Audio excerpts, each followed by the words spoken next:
Alors, mesdames, mesdemoiselles, messieurs, encore une fois, bonjour, hein. J'espère que vous portez très bien. Alors, veuillez nous excuser, hein. Depuis pratiquement ce matin, nous étions très occupés, hein, ce qui veut dire que nous n'avons pas eu le temps de nous pencher réellement sur les dossiers brûlants d'actualité, dont le retrait donc, du nom du président du PDCI de la liste C'est, électorale.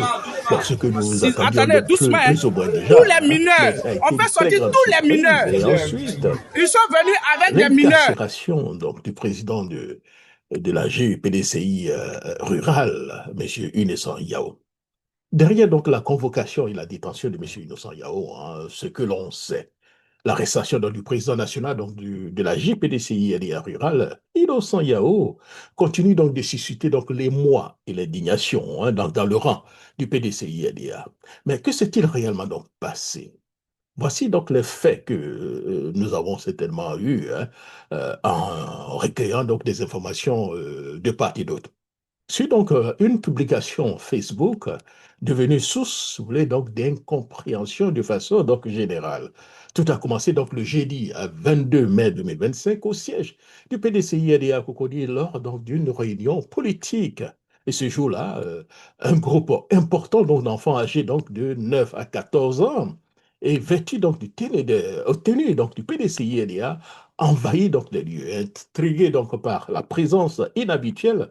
Monsieur Innocent Yao interroge certains enfants qui affirment avoir été donc envoyés par un certain Wilfried de Yopougon.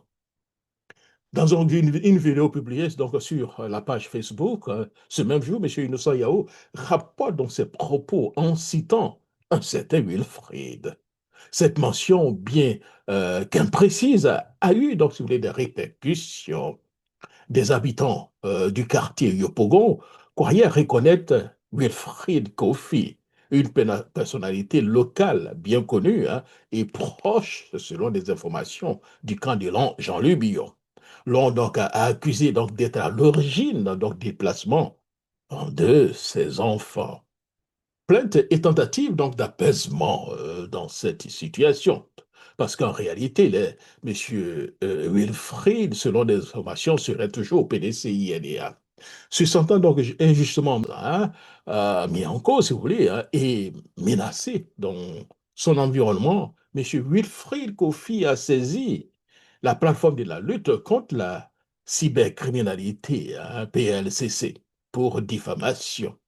Alors, nous sommes quand même un peu surpris, vous savez, ce sont deux qui sont au PDCI-NDA, et là, vous avez donc affaire à un homme aussi important, le président de la JPDCI rurale.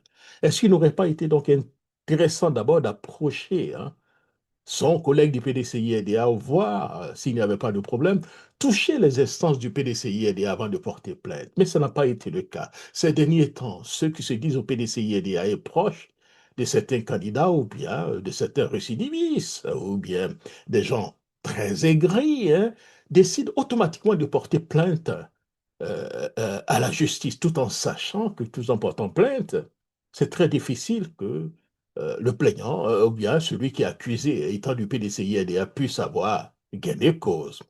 Donc la PLCC a rapidement donc identifié l'auteur donc, de la publication comme étant Monsieur Innocent Yao, ou c'est donc, si vous voulez, les cadeaux de Noël. Conscient donc du malentendu, Innocent donc a pris l'initiative d'un contact direct pour clarifier ses propos. Dans une publication donc ultérieure, il précise le fond de sa pensée. Voilà ce qu'il dit. Je voudrais donc lever tout équivoque et je ne faisais aucunement hein, référence à M. Wilfried Kofi, hein, mon aîné, hein, que je respecte. Je lui présente donc toutes mes excuses pour le tort qu'il a pu subir suite à ma publication. Face à cette mise au point, M. Wilfried Kofi a accepté donc des excuses et a retiré donc sa plainte lors donc, de l'audience. J'allais dire, le différent personnel semblait donc clos. Pour moi, il n'y avait plus rien. Mais patatras, comme on le dit, hein, mais la justice donc s'en mêle. C'était une occasion trop belle pour laisser passer. On met déjà la main sur un cadre du PDCI-EDA, en l'occurrence la JPDCI-EDA. Une autre, hein, voilà, donc la justice donc s'en mêle. une infraction donc en jeu, c'est-à-dire qu'on ne fait même plus de cadeaux. Hein. Une petite erreur, vous savez, on applique la loi au sens stricto sensu maintenant. Cependant, donc, l'affaire donc, a pris hein, une autre tournure. En parallèle donc, à la plainte l'initiale, le parquet donc, de la République s'est donc saisi donc, de la diffusion donc, d'images de mineurs donc, dans un contexte politique sans leur, j'allais dire, un floutage, ce qui constitue donc une violation donc, de la législation selon, voilà, sur la protection des deux enfants. C'est sur donc cette base que M. Yusson Ligawa a été donc conduit à la préfecture, selon des informations de police, plus placé en garde à vue. Il doit être donc présenté devant donc les tribunaux, hein, donc dans le cadre de cette nouvelle procédure. Son arrestation, qualifiée donc d'arbitraire par plusieurs cas du PDCI-LDA, suscite donc une vive indignation, hein, d'autant que l'intention initiale donc de sa vidéo était simplement donc de dénoncer une manipulation visible. Car qu'est-ce que des enfants de 9 à 14 ans vont faire donc dans une réunion de parti politique?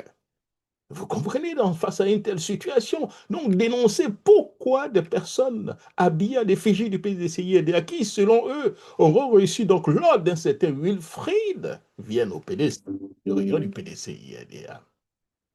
L'analyse que nous pouvons donc faire, cher ami, donc, de cette situation, c'est donc une affaire révélatrice donc d'un climat politique très tendu. L'affaire donc innocent, Yahoo, hein, pour moi, est révélatrice donc d'un climat d'intimidation grandissant à l'approche donc des élections présidentielles en octobre 2025. Si donc la protection donc des enfants doit être donc une priorité, cher ami, hein, l'instrumentalisation donc des procédures judiciaires contre des opposants politiques l'est tout autant. Ça dit qu'on ne fait pas du tout des cadeaux. Hein. Vous avez vu dans le cas de M. Thiam, on allait sortir une loi qu'on n'a jamais utilisée depuis les années 60 contre M. Tidiam Thiam et le barré de la course de la présidence. Ça dit qu'on fouille tout ce qu'on peut trouver contre les opposants. Parce que vous savez, en matière de justice, comme on le dit, hein, qui cherche trouve. Tout être humain sur cette terre qui est la bougie cherche quelque chose sur vous, on trouvera au moins une virgule mal placée pour vous faire condamner. Le message donc est clair. Chaque mot, hein, chaque publication, chaque geste,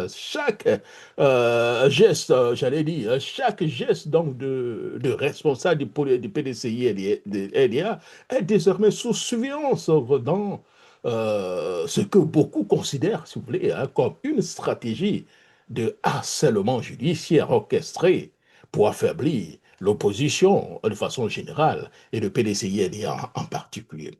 Aujourd'hui, c'est le PDCI-LDA. Demain, ça sera qui? Voilà la question que nous nous posons, chers amis, et c'est assez important. D'abord, comme on l'a dit, hein, ils ont donc arrêté donc, des militants donc, des GPS. Bon, écoutez, nous avons rien dit, bien, nous avons timidement réagi. Hein. On le disait parce qu'on n'était pas du tout GPS.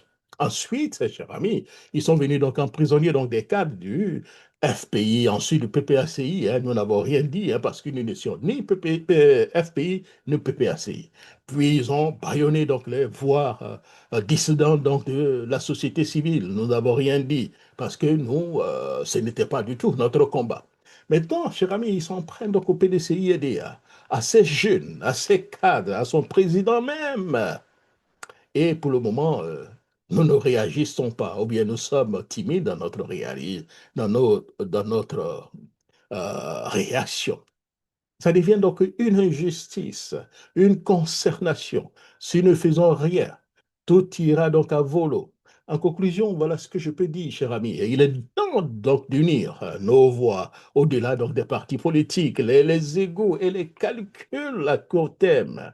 Le pays a besoin donc d'une coalition de républicaines et de résistance, j'allais dire démocratique, qui ressemblent tous ceux qui, on n'a pas dit qui rassemblent, cher ami, hein, tous ceux qui refusent donc l'arbitre, la justice instrumentalisée et la confiscation donc du pouvoir. Car une chose est certaine, face donc à une dictature rampante, seul un front uni pourra faire donc barrage. Voilà, cher ami, enfin ce que je prédis dans le cas donc de cette affaire de Monsieur Innocent qui fait couler déjà beaucoup d'encre et des salives. Alors, je discutais avec un cadre donc du PDCI-LDA dans le cadre donc de regrouper donc des informations pour mieux vous apporter, vous expliquer ce qui se passe. En parlant, il a été clair. Voilà, Jacques, nous sommes courageux, mais pardon, ne cite pas mon nom. Parce que cette affaire-là, je n'ai vraiment pas envie donc d'aller en prison, surtout que quand je suis convoqué, je n'aurai vraiment pas la possibilité de me défendre, je serai donc enfermé. Si j'avais au moins la possibilité de réellement donc de me défendre, je n'aurais pas peur. Donc voilà ce climat de psychose que les autorités aujourd'hui placent l'opposition et surtout les militants du PDCI-NDA. Voilà. Alors, cher ami, comme on le dit, hein, nous allons toujours continuer. Hein. Et une autre personne encore que j'avais interviewée m'avait dit, écoute, j'ai accroché, peut-être que si tu étais donc aux États, en Côte d'Ivoire, peut-être que vous auriez aussi certainement eu des problèmes. Je ne sais pas, hein, mais tout est toujours possible. Nous sommes surtout en politique actuellement ivoirien, la veille donc des élections présidentielles. Everything is a fair game. And it's about time, I believe, and ladies and gentlemen, we have to do something to stop it. If we're not, it definitely is not going to be good. C'était donc mon billet. J'ai accroché surtout, hein, ladies and gentlemen, portez-vous bien. Haut les cœurs, terriblement et sûrement. Au revoir.